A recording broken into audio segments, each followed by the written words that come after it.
Ya, ini adalah istana raja, ini keratonnya. Nah, Jaladwara. Jadi pada zaman pergi ke istana, orang bain-bain nih. Iya, ini jenis orang kaleng-kaleng. Nah, ini tempat mandi putri. Ya, ini adalah tempat mandi para putri-putri raja, bentuknya bunder-bunder sebenarnya. Nah, inilah sumur suci dan di sana itu adalah tandon air atau tandon air ini adalah tempat penampungan air hujan. Nah, sumur dari luar, lalu dari 7 mata air, nah lalu dituangkan ke sana. Nah, lalu setelah dituangkan, lalu mengalirlah ketiga aliran ini. Nah, nanti di bawahnya itu istana raja, bukan candi.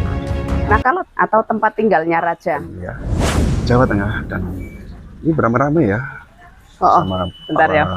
pengunjung yang lainnya, dan kita didampingi dengan Ibu siapa? Umi.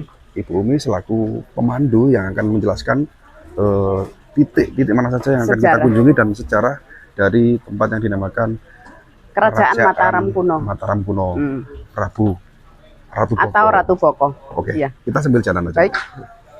Ya.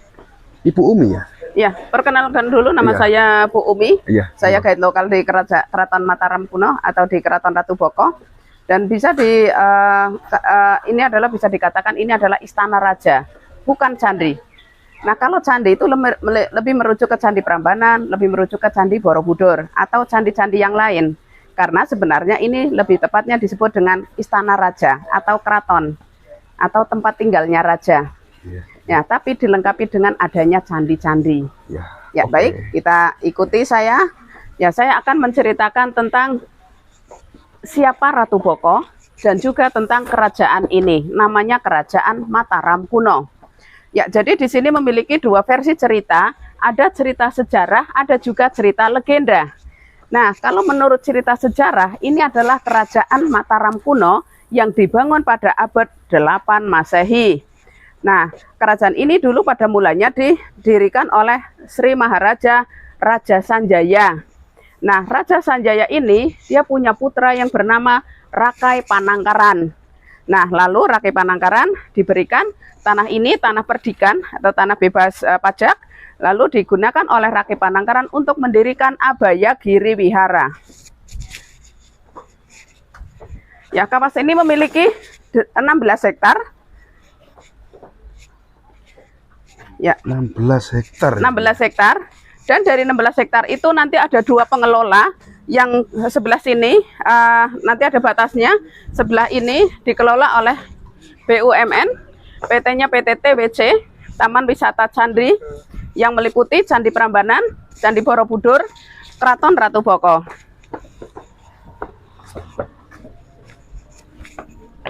Ya, pemandangan di sana bagus. Di sana ada kelihatan Candi Kalasan. Candi yang dibangun pertama kali di dalam Mataram kuno itu adalah Candi Kalasan yang dibangun oleh Rakai Panangkaran pada tahun 778 Masehi. Ya, ini baru masuk kawasan atau Yona 2. Yona 2 ini dikelola oleh BUMN yang tadi saya bilang, ini adalah dikelola oleh PT TWC yang meliputi 3 serangkai, yaitu 3 Candi Prambanan, Borobudur, Ratu Boko. Itu satu manajemen, pusatnya di Jakarta. Nah, nanti zona 1 adalah zona situs-situsnya. Nah, zona 1 itu dikelola oleh Dinas Purbakala. Ya, jadi yang sebelah itu swasta, sebelah 1 adalah negeri. Ya, baik, saya tetap akan menceritakan terus ya Pak ya. Oke, siap. Ya, Lanjut. jadi ini adalah kerajaan Mataram kuno yang tadi pada era 8. Nah, kemudian rajanya itu Rakai Panangkaran. Dan Rakai Panangkaran ini berasal dari dinasti Sailendra. Tentu saja beliau beragama Buddha. Nah, pada saat dipimpin oleh Rakai Panangkaran, ya, itu Prambanan, itu Candi Hindu. Pada saat dipimpin oleh Rakai Panangkaran, di sini hanya sebagai Abaya Giri Wihara atau sebagai tempat belajar mengajar agama Buddha. Makanya di sini ditemukan adanya prasasti yang namanya Prasasti Abaya Giri Wihara. Yang artinya Abaya itu tidak berbahaya, Giri artinya gunung atau bukit, Wihara adalah asrama agama Buddha. Nah, jadi arti keseluruhan dari Abhayagiri Wihara adalah sebuah asrama agama Buddha yang berada di atas bukit yang aman dan damai. Itu yang dibuat oleh Rakeh Panangkaran pada tahun 792 Masehi. Nah, kemudian pada saat dipimpin oleh Rakeh Panangkaran, di sini belum menjadi istana, belum menjadi kerajaan, baru sebagai Abhayagiri Wihara. Nah, kemudian setelah Rakeh Panangkaran wafat, maka tempat ini akhirnya berpindah ke penguasa yang beragama Hindu. Rajanya adalah Rakai Pikatan. Nah, kemudian pada saat dipimpin oleh agama Hindu, lalu situs-situs ini dibangun kembali. Nah, bukan dibangun kembali, ditambah lagi yang bernuansa Hindu. Contohnya nanti ada Gapura. Nah, Gapura itu merupakan pintu masuk. Ada Gapura 1, ada Gapura kedua. Nah, Gapura ini bercorak Hindu. Apa sih yang membedakan antara bangunan Buddha dan Hindu? Nah, bedanya itu pada ujungnya, pada pucuknya Gapura. Kalau pucuknya lancip seperti itu namanya Ratna atau Mutiara. Nah, ini adalah lambang suci. Nah, tapi kalau untuk agama Buddha, pasti di atasnya itu stupa. Ya, kita masih di zona 2. Baik, ya. Ya, terus ini benteng-benteng ini dulu pernah runtuh dan ini sudah mengalami restorasi. Nah, restorasi ini kerajaan ini dibangun setelah ditemukan oleh Van Bohels dari Belanda pada tahun 1790. Itu ditemukan pertama kali oleh Belanda pada tahun 1790. Namanya Van Bohels. Nah, setelah ditemukan, nanti ada penelitian. Nah, lalu disimpulkan bahwa ini adalah disebut dengan Istana Raja dan ditulis di dalam buku History of Ratu Boko. Nah, dari mana nih kata-kata Ratu Boko atau legenda Ratu Boko? Nah, legenda Ratu Boko ini berasal dari cerita masyarakat setempat. Oh ya, ini adalah dulu talut. Ini dulu ada air-airnya. Nah, kenapa ini tidak boleh diinjak? Karena salah satu alasannya ini adalah batunya batu putih nih, Om. Batunya putih. Nah, batu putih ini berasal dari tebing-tebing sini saja. Dan memang ini adalah wilayah cagar budaya dan harus dijaga kelestariannya. Nah, tidak boleh diinjak karena ini adalah nanti rapuh. Batunya ini mudah sekali rusak. Nah, seandainya tiap hari diinjak nanti lama-lama rusak habis. Nah, kerajaan ini pada saat dipimpin oleh agama Hindu yang raja terakhir yaitu rajanya Empu Sendok, maka Gunung Merapi sudah akan meletus, maka Empu Sendok mempersiapkan untuk memindahkan kerajaan ini ke Jawa Timur. Nah, kemudian setelah Empu Sendok mempersiapkan di Jawa Timur, lalu kerajaan ini berangsur-angsur dipindahkan secara bertahap. Lalu terjadi Gunung Merapi itu meletus pada tahun 1006, maka semuanya hancur. Nah, itu ada batu-batu bulat itu tempat tiangnya berdiri. Dan di sini belum selesai, kalau sini sudah selesai nih Om ya. Ini belum. Masih ompong-ompong ya, masih berkurang, masih kurang banyak ya. Pasti ini harus rata dong. Ya, kita di depan sana mau lihat lingga ini sangat banyak, sangat jelas. Karena situ batunya andesit, itu masih kelihatan. Tapi kalau tadi kan batu putih Om. Batu putih itu sudah. Ini benteng. Iya, ini benteng 2 lapis, ini benteng luar, ini benteng dalam. Benteng luar, benteng dalam. Jadi ini bentengnya double benteng. Nah, ya, benteng ini tebal dan ini tegak lurus. Nah, seandainya itu tipis, itu pasti dibuat tidur ya, kayak terasering supaya dia tidak menekan, ada tekan-tekanan, misalnya ada gempa, jadi ini awet. Kalau ini kan dibuat tebal, seandainya ada gempa kan ini kuat. Nah, kalau hanya 1 lapis lagi tipis, itu pasti nanti kalau ada gempa dia tuh sudah roboh. Nah, tumbang. Nah, ini batu kars. Batu kars itu banyak sekali yang terdapat di Wonosari ya, Gunung Kidul. Nah, ini baru kita lihat si cowok ya. Ini lingga. Ini juga lingga. Cuma dulu kan agak tinggian karena ini kan usianya sudah 1300 jadi sudah aus ya. Aus. Aus tua lah. Nah, ini lingga juga. Ini mencari jodoh nih Om. Jadi dia cari yoni yang sesuai ukurannya dengan ini. tidak boleh kegedean, tidak boleh sempit. Jadi ini harus pas. Nah, kalau tidak pas nanti disambung sampai atas semuanya salah. Ya, kita lihat ada. Nah, betul, cowoknya banyak. Ini yoni. Nah, ini yoninya. Nah, yoni ini juga sesuai dengan ukurannya. Cari, nanti yang mencari adalah tim ekskavasi ini. Nah, tim ekskavasi itu tergabung dalam arkeolog ya. Nah, tim ekskavasi, tim sugar itu orang sini saja. Jadi orang ini memang sudah ada keahlian. Dia punya ahli, dia punya ilmu feeling. Jadi tidak sembarang yang bisa.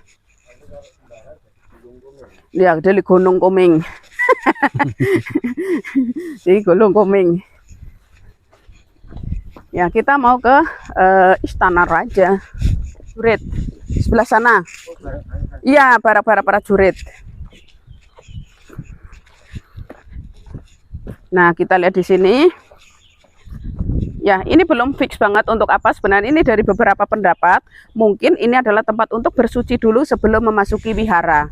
Karena mau bagaimanapun mau ke tempat suci pasti harus bebersih dulu, bilas-bilas dulu. Nah, tapi ini bukan untuk mandi karena mandinya di sana nanti. Nah, terus sumber airnya tuh dari pojok sana, pojok sana. Nah, nanti di sini ada air. Nah, kemudian air ini paling hanya satu lutut saja, selutut saja. Dan setelah bersuci nanti baru naik, barulah ke wihara. Nah, wiharanya sebelah kanan. Ya. Nah, dulu memang ini ditemukan dalam keadaan rata karena mungkin dulu ini memang pernah terbengkalai sampai 800 tahun itu mungkin ada perbuatan atau pengerjaan dari para pengguna pemukiman di sini yang warga lah bermukim di sini. Dulu ini kan pemukiman ini Om. Iya, jadi setelah ditemukan oleh bangsa ya desa di atas bukit. Ini dulu macam satu RT lah. Ya, ini namanya tangga uruk ya. Tangga uruk karena dulu ditemukan dalam keadaan teruruk. Iya, bukan terpuruk ya, teruruk.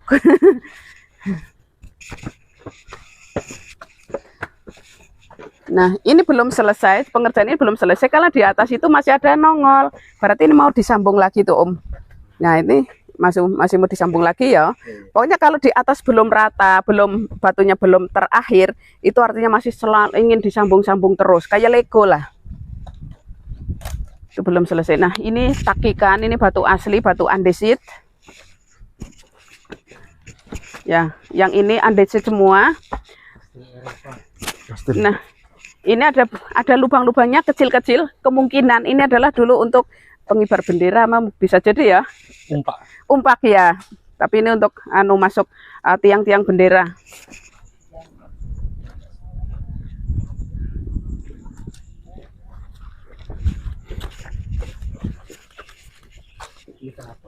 Ya, ini adalah istana raja, ini keratonnya. Nah, Jaladwara. Jadi pada zaman dulu raja-raja membuat istana, membuat bangunan itu sudah dipikirkan sampai semasak-masak, matang sekali. Karena ini ada panduannya itu di dalam buku Manasara Silpa Sastra. Ini kitab yang berasal dari India.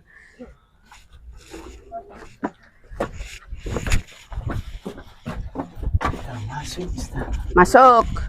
Giri Wihara yang dibangun oleh Rakai Panangkaran pada abad 8 Masehi. Ini pada zaman dulu nih megah ya, mewah. Jadi pada abad 8 disinilah ditemukan prasasti Abaya Giri Wihara yang berangkat tahun 792 Masehi dan di bawahnya ada tulisan Teja Purnapane Panamkarana. Ini adalah nama kecilnya Rakai Panangkaran. Nah, Rakai Panangkaran beliau perginya tuh moksa. Beliau tuh setelah dia mengundurkan diri sebagai raja, lalu beliau tuh dia bertapa lama-lama mengecil lalu hilang. Nah, setelah sepeninggalnya Rakai Panangkaran, lalu kerajaan ini tidak ada pemerintahannya.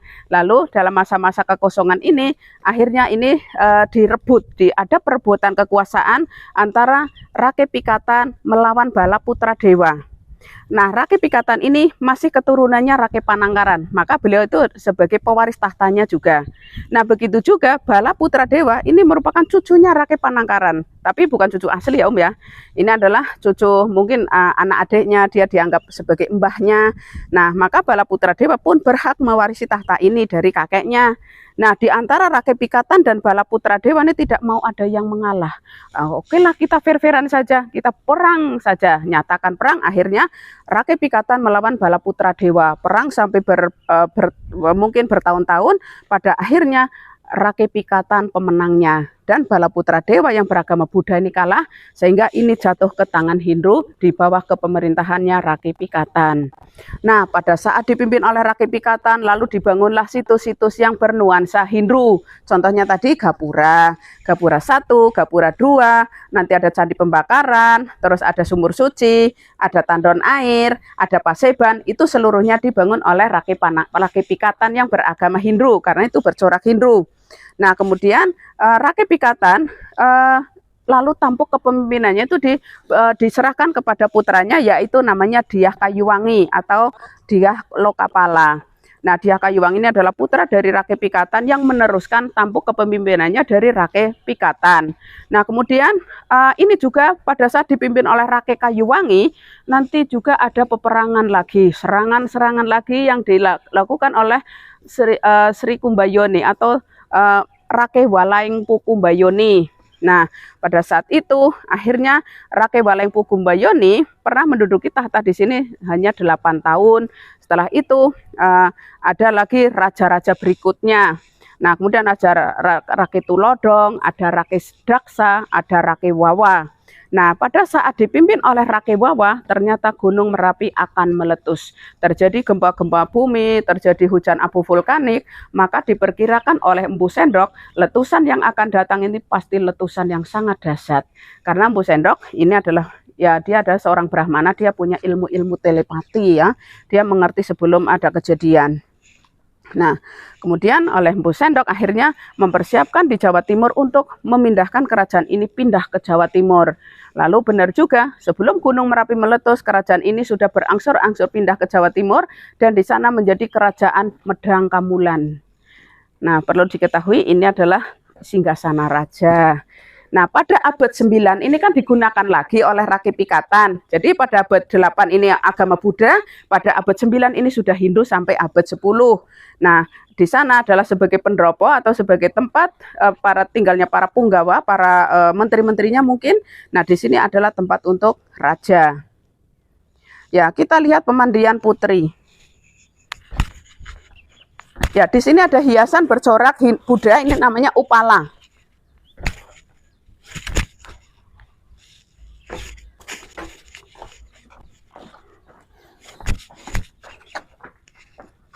Ini untuk sembahyang agama Hindu mungkin, ini adalah para murid-muridnya atau di sana kan pasti ada imam lah ya. Nah, di sini Brahmana. Jadi ini adalah miniatur candi Hindu. Miniatur candi Hindu ini terdiri dari 3 dewa atau Trimurti. Yang sebelah selatan adalah Dewa Brahma, yang tengah adalah Dewa Siwa, yang utara adalah Dewa Wisnu. Ya, ada sumuran atau perigi. Ya, perigi ini dulu tempat untuk air suci. Nah, jadi misalnya, wow, putrinya.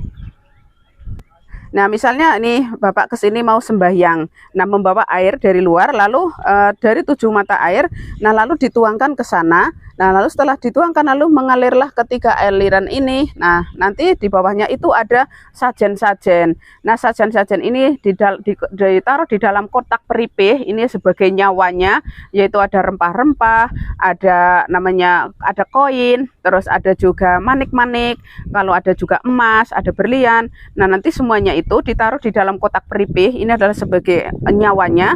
Nah, lalu setelah airnya sudah jatuh ke sana, lalu diambil lagi untuk dipercikan kepada para jemaahnya. Ini ini adalah kayak lagi penyucian lah, penyucian diri. Nah, dari dewa-dewa ini memiliki tugas di dunia. Tugasnya Dewa Brahma, dia menciptakan alam semesta. Lalu tugasnya Dewa Siwa, dewa perusak, dewa pelebur, penghancur. Jadi dewa ini adalah dewa recycle lah ya, dewa yang menghancurkan sesuatu yang sudah tidak bagus, yang sudah usang, dilebur oleh Siwa. Nanti baru dikembalikan lagi seperti semula, barulah dipelihara oleh Dewa Wisnu. Ya, Dewa Wisnu adalah dewa pelindung bumi atau dewa pemelihara.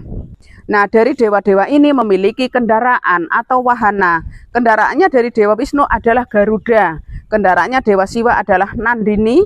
Kendaraannya Dewa Brahma adalah Angsa. Ya, ini semuanya disebut dengan Trimurti. Yang mana? Oh, sana itu tempat tidur bagi pasukan elit. Ya, iya, sebelah situ yang panjang ya. Itu adalah pasukan elit. Karena kalau bisa betul disamakan dengan sekarang ini Kopassus atau tempat pasukan pengawal raja. Adalah tempat mandi para putri-putri raja, bentuknya bunder-bunder. Sebenarnya ini semuanya bunder-bunder, ada 13 bulatan dan masing-masing bulatan itu dalamnya 3 meteran ya. Tapi itu dulu 3 meteran. Tapi kalau untuk saat ini saya pernah lihat pas lagi kering, ya nggak kering-kering banget sih. Itu sekitar 1,5 meter saja. Karena sudah ada pendangkalan. Pada tahun 1006, Gunung Merapi benar-benar meletus yang sangat dahsyat.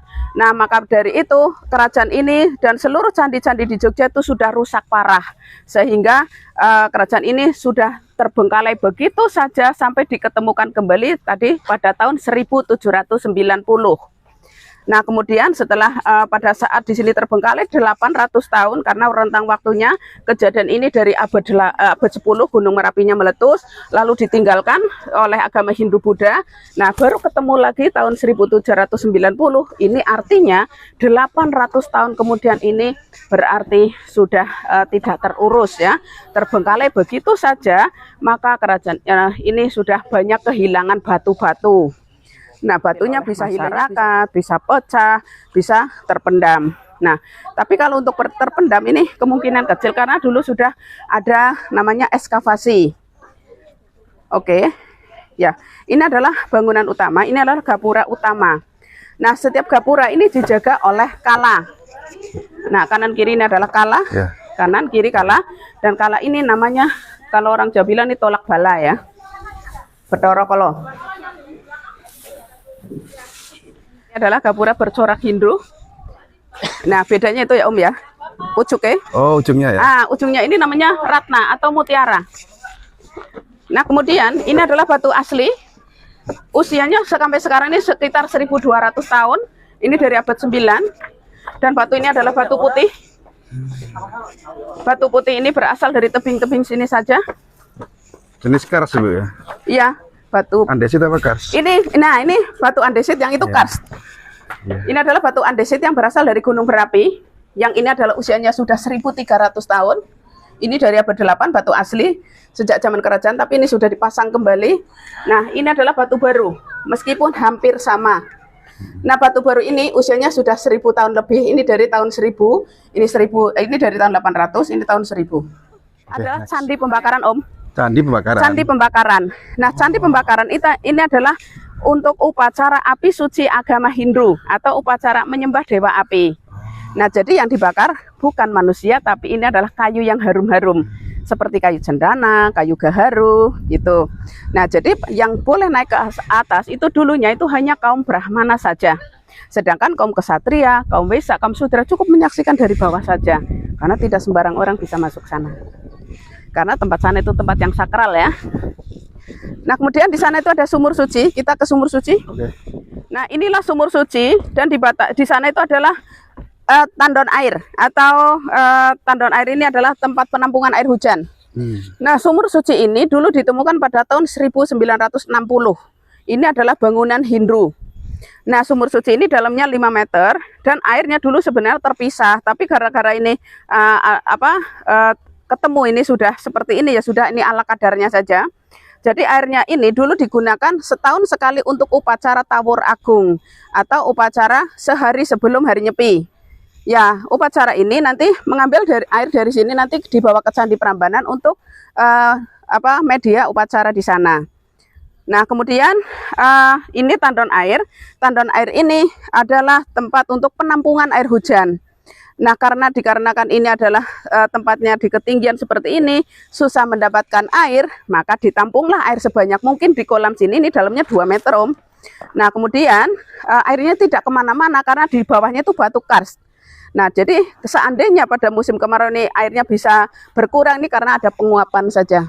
Nah, kemudian tandon air ini dibuat dari batu asli banget, batu alam. Ini batu yang gede banget. Terus mungkin pada zaman dulu seperti apa caranya, mungkin kalau zaman saya cerita ini paling dengan pahat, tapi kalau pahat itu sangat sederhana karena ini yang dibangun adalah banyak. Nah, kemudian pagar kolam ini dipagari dengan menggunakan batu-batu yang di sana. Nah, ketika Gunung Merapi tahun 1006 meletus, terjadi gempa bumi yang sangat dahsyat sehingga batu-batu yang dulunya pagar keliling lalu ambruk ke dalam kolam semua dan terendam sampai 1000 tahun lebih. Nah, karena kelamaan terendam di dalam air, maka batu-batu karst itu batunya itu mudah rusak, batunya mudah keropos, sehingga susah dikenali lingga dan yoninya. Nah, oleh karena itu, yang di sana sedang mencari jodoh ini, Bapak. Nah, iya, di sana itu sedang lagi ada namanya dikerjakan oleh tim ekskavasi dan tim Zuker. Ya, batu-batu ini nanti ada namanya lingga dan yoni. Ini lagi cari-cari jodoh. Oke, ini ya, kita di depan ini namanya garis takikan. Ini pun untuk penguncian. Ini juga takikan. Ini semuanya adalah batu baru, batu pengganti dari batu lama yang hilang. Sana ini semuanya batu baru. Nah, ini batu asli nih, Om. Ini asli ya. Nah, yang baru kan garisnya masih utuh. Ya, ini asli. Ini asli. Nah, batu asli ini bisa membedakan kalau ini baru lagi. Nah, terus di sana kita nanti ada melihat yoni. Kita cari yoni. Yoni ini yang lubang tengah kecil. Sini susah sih ya yoni ini. Kalau di sana nanti jelas-jelas. Sebenarnya yoni kayak gini nih, Pak. Ini ya. Ya, cuma ini kayaknya yoninya kurang sempurna. Nah, di sana tuh ada yoni. Nah, jelempet itu sana. Lempet ya, Bu ya? Ya. Iya, jelempet memang. Nah, ini yoni ini isin ya. Nah, ini yoninya. Oke. Nah, kita mau cari si lingga. Lingga ini endi kiling. Halo, lingga. Ya. Iya, ini masih campur-campur. Ini kan masih berantakan. Ini dulu. dulu asal nyampur-nyampur saja. Nah, ini yoni juga. Ini yoni tapi linggane endi yo? Ah, ini kok wedok kabeh. Oh iya nih wedokan kabeh iki. Nah, itu kan banyak bolong-bolong. Coba kita ke sini, Pak.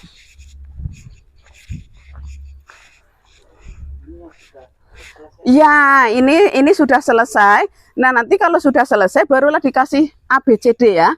Dikasih ABCD. Kalau misalnya jodoh nanti AA, satu pasang lagi BB, satu pasang lagi CC gitu. Supaya nanti dipindahkan ke sana kan beda tim lagi. Supaya tidak keliru. Gitu. Jadi ini adalah ada susun coba namanya. Iya, tulis saja sampai gumun. Iya, padahal aku yang gumun karo turis. Ya, saling gumun-gumunan. Oh, ini anu listrik anu apa? Ketoy listrik. Ya, ini anu ya, Pak, becek.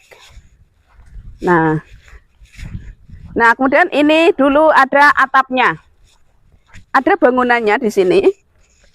Nah, yang batu bulat di sana ini adalah tempat tiang ya, Om ya. Tiang, ini juga iya. Sana ada 9 loh. Ini satu barisnya 9. 3 baris berarti 9 kali 3, 27 tiang. Dan ini adalah tempat untuk istirahat. Jadi yang di sana itu alun-alun, yang padang gemplang itu adalah alun-alun. Ini adalah ada tempat istirahat yang ini terdiri dari 6 kamar, 6 bilik ya. Dan bangunannya semua terbuat dari bahan-bahan organik. Seperti tiangnya kayu, pagarnya kayu, atapnya menggunakan jerami. Dan keseluruhannya itu sudah tidak ada lagi yang utuh. Dan apalagi sisa-sisanya pun tak ada. Seandainya mau dibangun lagi, setidaknya itu 60% yang asli, 40% yang baru. Tapi kan di sini sudah tidak sama sekali tidak ditemukan. Lebih baik ini tidak dibangun lagi. Nanti kalau semuanya baru namanya tiruan dong, replika. Jadi nanti merusak nilai sejarahnya. Begitu.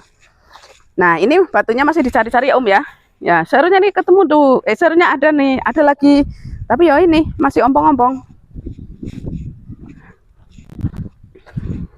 Mau ke gua, Om? Ya, kita lewat. Oh, ke sana dulu, baik. Ya. Iya, ke istana betul. Di istana sedang ada syuting